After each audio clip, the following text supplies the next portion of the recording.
Saya mau berbicara tentang keselamatan.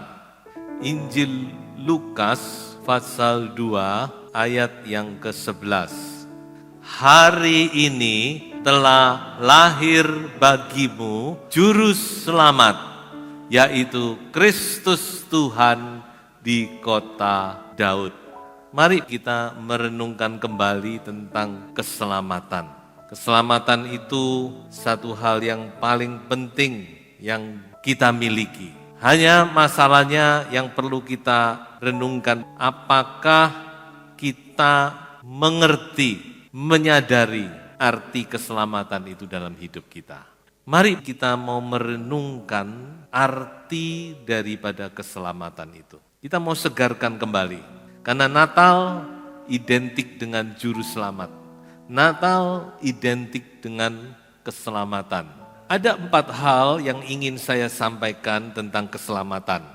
Yang pertama, bahwa keselamatan itu adalah nyata, real, bukan abstrak. Mari kita baca ayat ini. Saudara-saudaraku yang kekasih, sekarang kita adalah anak-anak Allah, tetapi belum nyata apa keadaan kita kelak. Akan tetapi kita tahu bahwa apabila Kristus menyatakan dirinya, kita akan menjadi sama seperti Dia.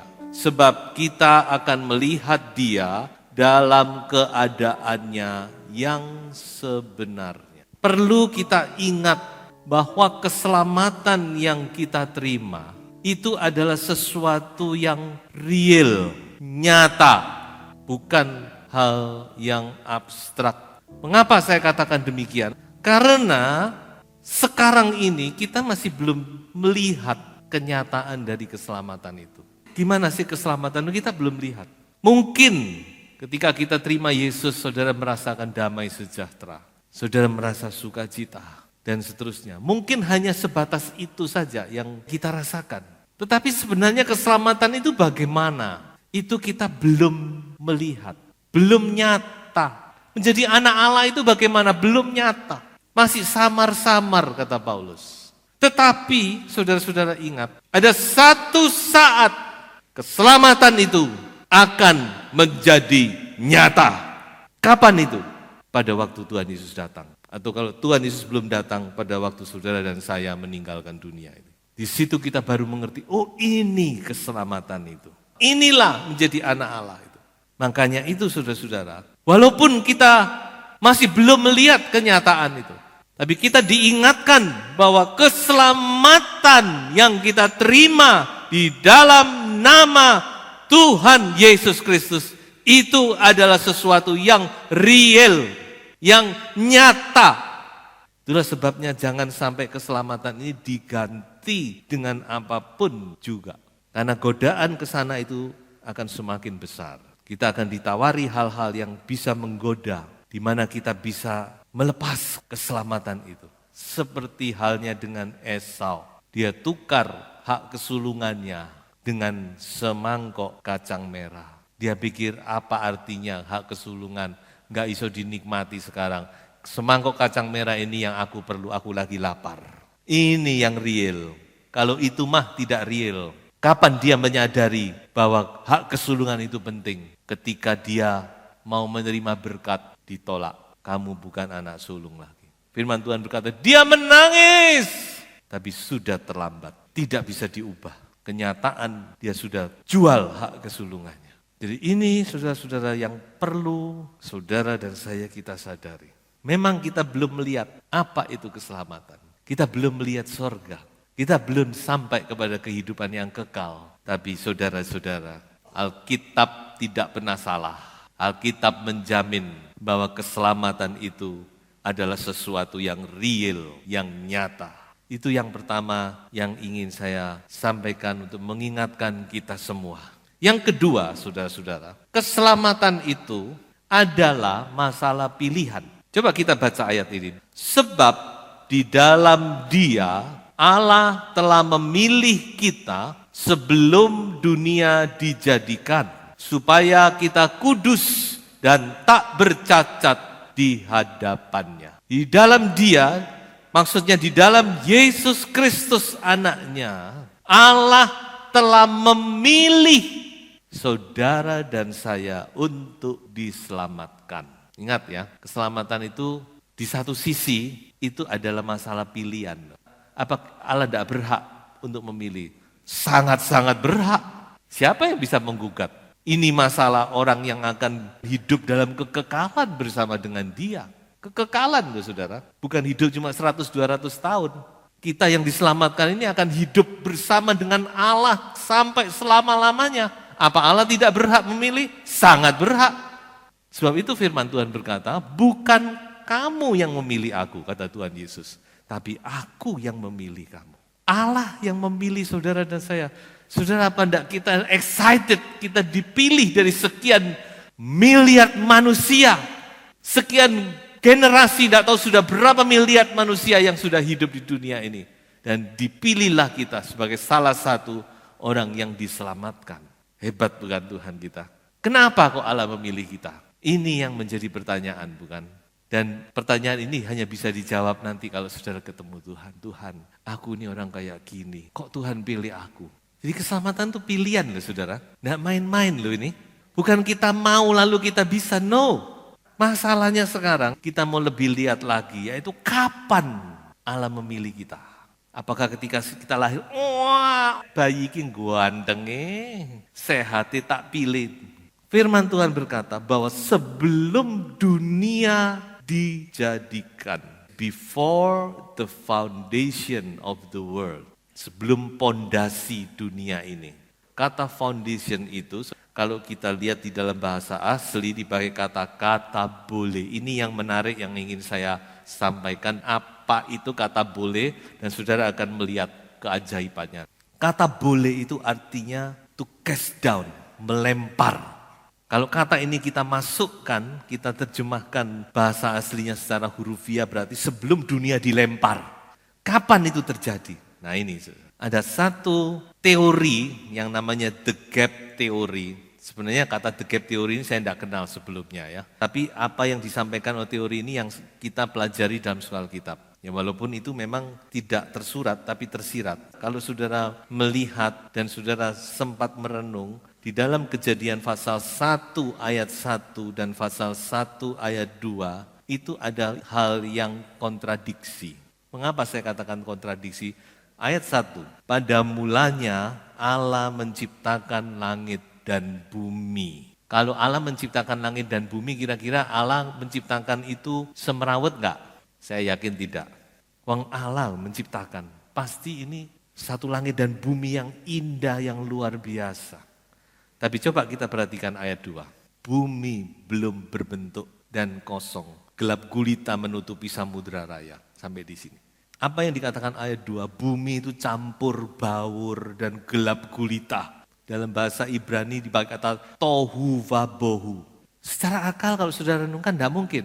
Allah menciptakan bumi yang belum berbentuk, yang kosong, yang campur baur, yang gelap gulita. Kenapa terjadi? Nah ini masalahnya susah. Di dalam pengajaran yang kami terima, bahwa antara ayat 1 dan ayat 2 itu terjadi pemberontakan Lucifer. Di mana Lucifer dicampakkan ke bumi. Pemberontakan itu terjadi di sorga. Oleh Allah dicampakkan ke bumi dan bumi menjadi campur baur, hancur, lebur, kosong dan gelap gulita. Dan baru setelah itu Allah merenovasi. Sebenarnya gambaran ini gambaran manusia. Manusia diciptakan dengan indah tapi dihancurkan oleh iblis dan Allah merenovasi, membaharui. Berarti di mana kata boleh itu terjadi? Yaitu di ayat yang kedua. Artinya apa? Sebelum Adam dan Hawa diciptakan sebagai makhluk ciptaan yang baru menurut peta dan teladan Allah. Bahkan sebelum dosa itu masuk ke dalam dunia, Allah sudah memilih saya dan saudara. Kok bisa?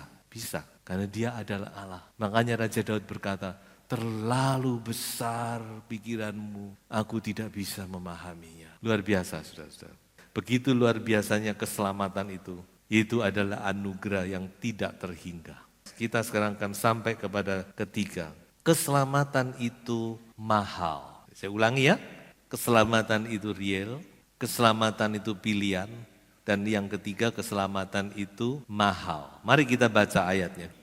Sebab kamu tahu bahwa kamu telah ditebus dari cara hidupmu yang sia-sia, yang kamu warisi dari nenek moyangmu itu, bukan dengan barang yang fana, bukan pula dengan perak atau emas, melainkan dengan darah yang mahal, yaitu darah Kristus, yang sama seperti darah anak domba yang tak bernada dan tak bercacat.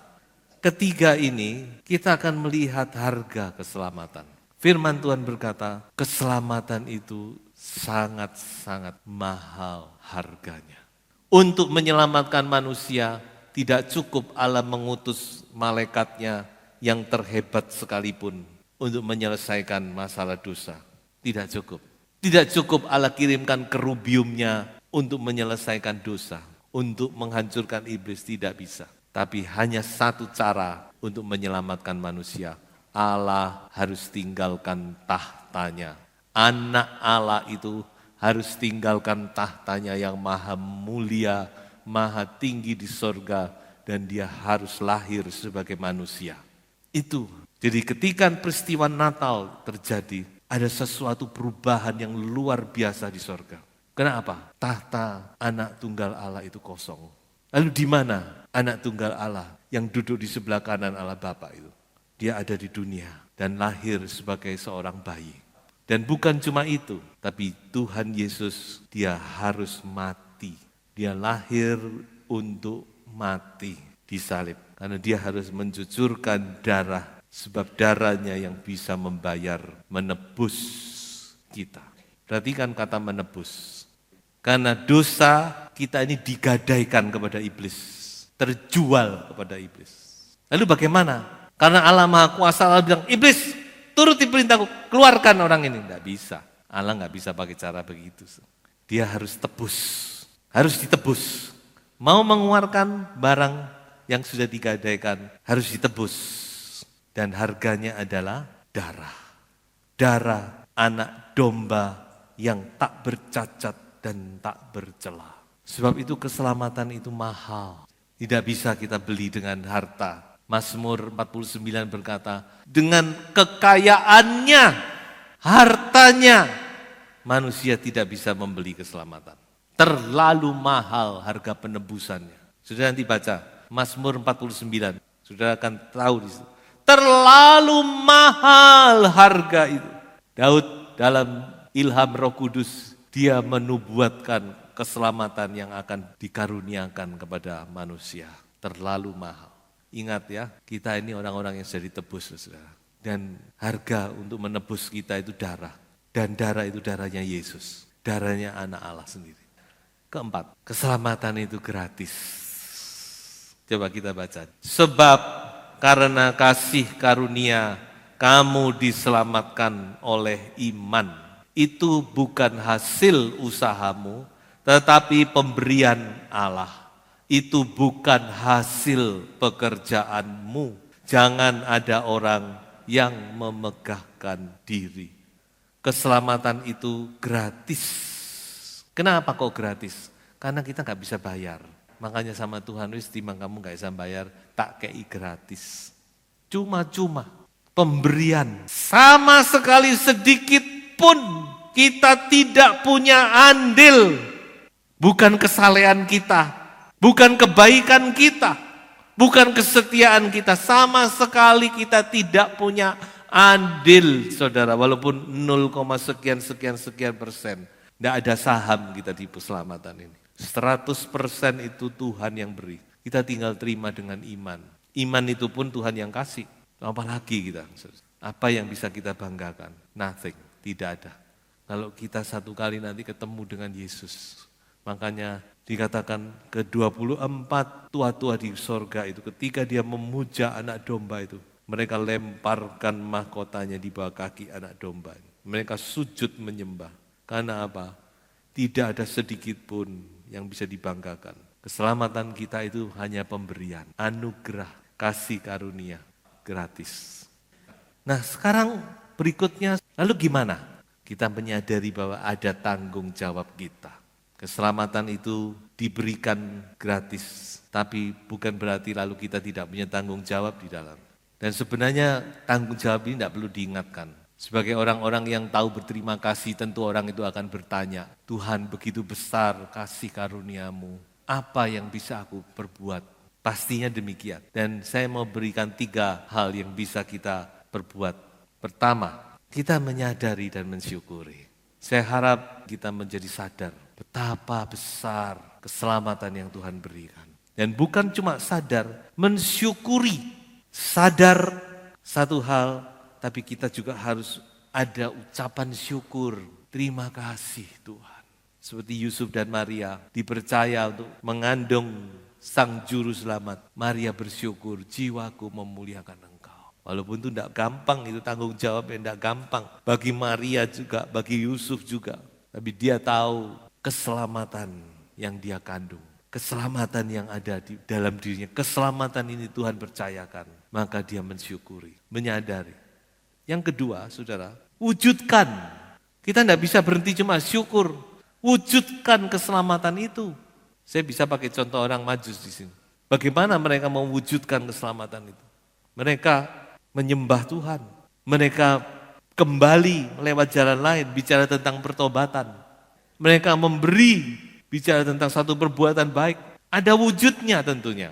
Tuhan juga ingin dalam hidup kita sebagai orang-orang yang sudah diselamatkan. Kita sadar, kita bersyukur, dan kita berusaha mewujudkannya dalam tindakan yang nyata. Coba saya bacakan satu ayat. Efesus 2 ayat 10. Karena kita ini buatan Allah, diciptakan dalam Kristus Yesus untuk melakukan pekerjaan baik yang dipersiapkan Allah sebelumnya. Ia mau supaya kita hidup di dalamnya. Intinya di sini kita tidak boleh egois, cuma nikmati keselamatan untuk seorang diri. Coba kita mau hidupkan keselamatan itu dalam pekerjaan baik, perbuatan baik. Belajarlah sudah, lakukan sesuatu yang baik dalam hidup kita ini. Dan yang ketiga yaitu wartakan. Tuhan juga ingin kita seperti para gembala. Ketika dia melihat bayi Yesus, mereka pulang dengan sukacita, mereka cerita kemana-mana. Oh, pengalaman kami yang luar biasa. Kami melihat juru selamat itu. Di mana-mana mereka ceritakan pengalaman mereka. Mewartakan. Saya minta kepada Tuhan, pimpinan Tuhan. Saya yakin kita semua ingin jadi berkat. Amin. Mari kita mau menjadi berkat bagi orang lain. Setiap kesempatan yang Tuhan berikan, entah apa itu, coba kita mau pakai itu semaksimal mungkin. Menjadi berkat bagi banyak orang. Sesudah itu adalah wujud dari keselamatan. Ucapan syukur kita akan keselamatan yang telah kita terima. Untuk menjadi berkat bagi sesama. Tuhan Yesus memberkati.